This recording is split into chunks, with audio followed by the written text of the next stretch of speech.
अगला देखते हैं, अगला क्या है हमारा, सब्ट्रैक्शन। अभी तक एडिशन जाने मतलब जोड़, अब हम दूसरा वाला देखते हैं, सब्ट्रैक्शन।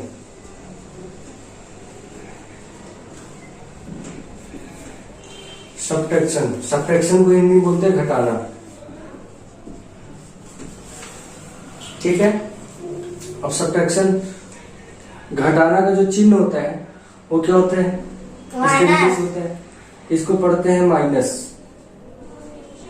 और हिंदी में इसको पढ़ते हैं ऋण। हिंदी में क्या पढ़ते हैं, ऋण। ये ऋण का चिन्ह होता है और इसको अंग्रेजी में बोलते हैं माइनस। ठीक है अब हम माइनस को स्टार्ट करते हैं। तो माइनस को स्टार्ट करने से पहले इसका रूल जान लेते हैं। रूल यानी कि नियम, हम कब घटाते हैं।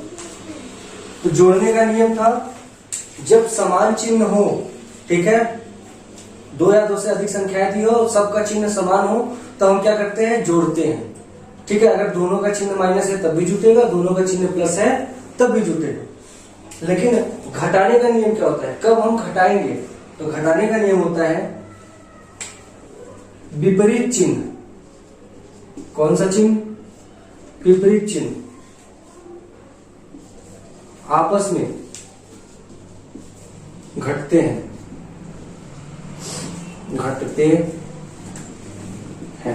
यही नियम होता है। अब यहां पर एक शब्द है विपरीत। विपरीत का मतलब क्या होता है, जैसे हम समान देखे थे, समान चिन्ह। तो समान चिन्ह का मतलब था कि अगर जैसे 3 का चिन्ह अगर प्लस है और 5 का भी चिन्ह अगर प्लस है, तो दोनों का चिन्ह, 3 के पहले कितना है, प्लस, और 5 के पहले कितना है, प्लस। अगर दोनों का चिन्ह समान है तो इसी को बोलते हैं समान चिन्ह, यानी कि यहाँ पर भी प्लस है और यहाँ पर भी प्लस है। अगर ऐसे ही कोई 7 दिया है और 4 दिया है, ठीक है, अगर 7 के पहले भी माइनस हो, 4 के पहले भी माइनस हो, तो 4 का चिन्ह क्या है, माइनस है, और 7 का चिन्ह भी कितना है, माइनस। तो दोनों देखो समान चिन्ह है कि नहीं, दोनों का चिन्ह माइनस माइनस ही है, मतलब समान चिन्ह है। अब इसी का उल्टा, यानी कि अगर एक के पास प्लस है तो दूसरे के पास माइनस हो, अगर पहले के पास माइनस है तो दूसरे के पास प्लस हो, तो उसको बोलते हैं विपरीत चिन्ह। समझ में आया, यानी कि अगर एक प्लस है तो दूसरा माइनस हो, तो यही होता है विपरीत चिन्ह। समझ में आया। अब प्लस के बाद में मान लेते हैं 9 है और यहाँ पर माइनस के बाद 7 है, तो 7 का चिन्ह कितना है, माइनस, और 9 का चिन्ह कितना है, प्लस। तो दोनों चिन्ह देखो अलग अलग है ना, इसलिए क्या है, यहाँ पर हम क्या करेंगे, अगर चिन्ह अलग अलग हो तब हम क्या करते हैं, घटाते हैं। यानी कि विपरीत चिन्ह आपस में क्या होते हैं, घटते हैं। ठीक है, समझ में आ गया घटाना कहाँ करेंगे। तो सबसे पहले हम स्टार्ट करते हैं 1 डिजिट से। तो इसमें भी वही नियम, हम पहला नियम 2 प्रकार से इसको घटा सकते हैं, एक तो पंक्ति में, दूसरा स्तंभ में। चलो एक बार लेके देखते हैं। जैसे मान लो 9, एग्जाम्पल के लिए पंक्ति वाला पहले देखते हैं। मान लो 9 दिया है, ठीक है, और 9 के पहले कोई चिन्ह नहीं है, मतलब यहाँ पर कौन सा चिन्ह है, प्लस का। ठीक है, और पहले वाला प्लस नहीं लिखा जाता है, तो इसको हम लिखेंगे नहीं, और लिखना चाहे तो लिख के एक बार दिखा देते हैं, फिर बाद में बताएंगे। 9 और उसका -5 है, इसका आंसर कितना होगा। ठीक है, तो अब हम यहाँ पर देख रहे हैं 9 का चिन्ह क्या है, प्लस, और 5 का चिन्ह क्या है, माइनस।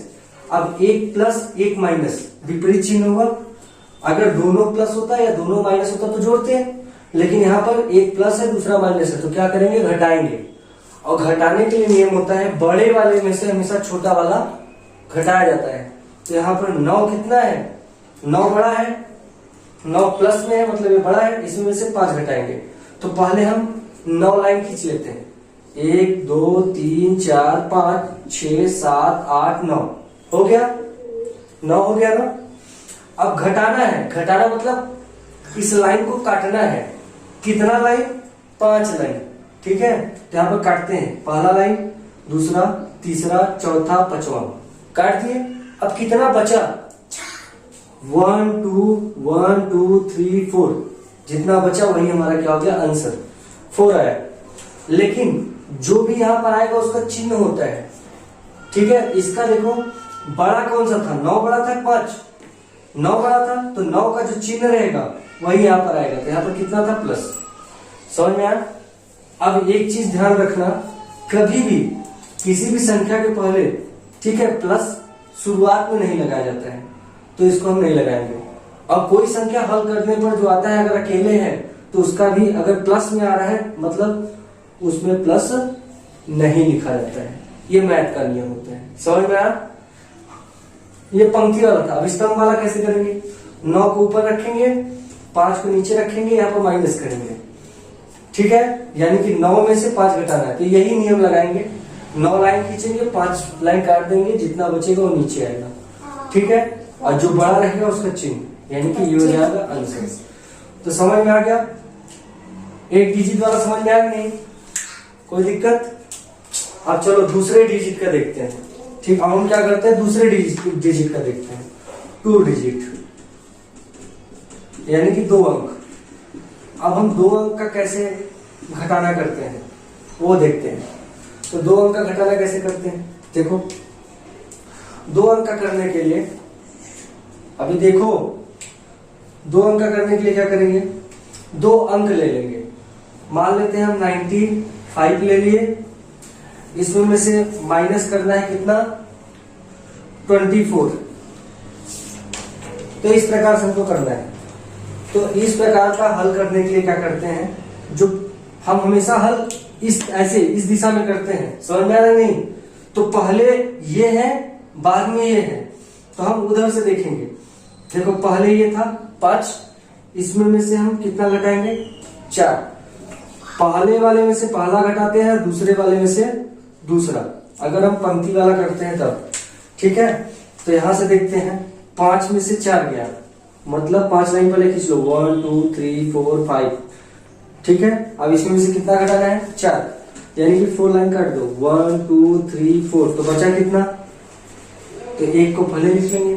समझ में आया। ऐसे अब 9 लाइन खींचना है, तो 1 2 3 4 5 6 7 8 9, और उसमें से कितना लाइन काटना है, 2 1 2, बचा कितना, 1 2 3 4 5 6 7, यानी कि यहाँ पर कितना जाएगा, 7। अब यहाँ पर देखते हैं बड़े वाले का चिन्ह कितना था, तो बड़ा वाला 95 था, और 95 के पहले कोई चिन्ह नहीं था, मतलब प्लस था, तो यहाँ पर भी कितना आएगा, प्लस, और अकेले प्लस लिखा नहीं जाता है, तो यहाँ पर ये हमारा क्या हो जाएगा, आंसर। समझ में आया नहीं, 2 डिजिट वाला। ठीक है, इस तरीके से हम 2 डिजिट का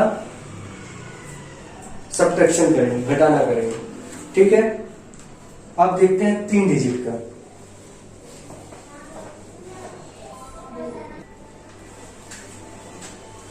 ये वाला था पंक्ति वाला, पंक्ति वाला नहीं था ना। अब स्तंभ वाला, अब जो पहले दिया है उसको ऊपर लिखेंगे 95 को, और जो नीचे दिया है, जो पीछे दिया है उसको नीचे लिखेंगे, और क्या करना है, माइनस, घटाना है। अब वही नियम, पहले लाइन को हल करेंगे, फिर दूसरे लाइन को। तो पहले कितना दिया, 5 1 2 3 4 5, कितना घटाना है, 4 1 2 3 4, तो बचा कितना, 1, यहाँ पर 1 लिख देंगे। ऐसे ही इसको हल करेंगे, पहले कितना दिया, 9 1 2 3 4 5 6 7 8 9, और कितना घटाना है, 2 1 2, कितना बचा, 1 2 3 4 5 6 7। तो इस तरीके से हम हल करेंगे। ठीक है, ये हो गया हमारा सब्ट्रैक्शन।